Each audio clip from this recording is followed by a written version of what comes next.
বিশ্ব জনসংখ্যা দিবস উপলক্ষে রাজশাহীতে আলোচনা সভা, শ্রেষ্ঠ কর্মী ও প্রতিষ্ঠানকে পুরস্কার প্রদান করা হয়েছে। বৃহস্পতিবার সকাল 10:30টার দিকে পরিবার পরিকল্পনা ভবনের সম্মেলন কক্ষে এই সভা অনুষ্ঠিত হয়।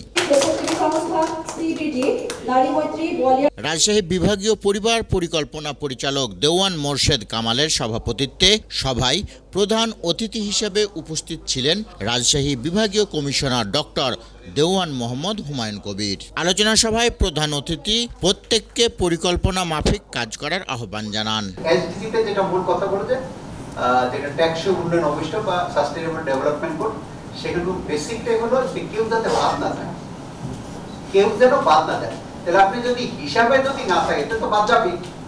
ওর চাহিদা যদি আপনি না জানেন তার পর্যন্ত আপনি হিসাব করতে পারবেন না, পড়া ধরতে পারবেন না, কোনো কিছু করতে পারবেন না। এই জন্য এসডিজিতে আরেকটা জিনিস আমরা কনসেপ্ট বলে, আগে এমডিজিতে যখন আমরা ছিলাম এটা শুধুমাত্র গরিব দেশগুলোর জন্য ছিল, সেখানে বাংলাদেশ স্বাস্থ্য খাত যথেষ্ট ভালো করছে। এসডিজিতে হলো যে ধনী গরিব কেউ না, সবার। আগে ছিল হোল অফ দ্য গভর্নমেন্ট, এখন হলো হোল অফ দ্য সোসাইটি। কনসেপ্টটা কেমনি পাল্টাই গেছে। আগে শুধু গভর্নমেন্টকে দেখতাম দায়বদ্ধতা, এখন বলা হয়েছে সবাইকে নিয়ে তোমার কাজটা করতে হবে, কেউ বাদ যাবে না। তার মানে আপনার সবার তথ্য দরকার, ডেটা দরকার। এই ডেটা যতক্ষণ না পাবেন তখন পরে প্রধান অতিথি রাজশাহী বিভাগের বিভিন্ন ক্যাটাগরিতে 10 জন ও জেলা পর্যায়ে 9 জন কর্মী ও প্রতিষ্ঠানকে ফুলের শুভেচ্ছা জানিয়ে ক্রেস্ট প্রদান করেন।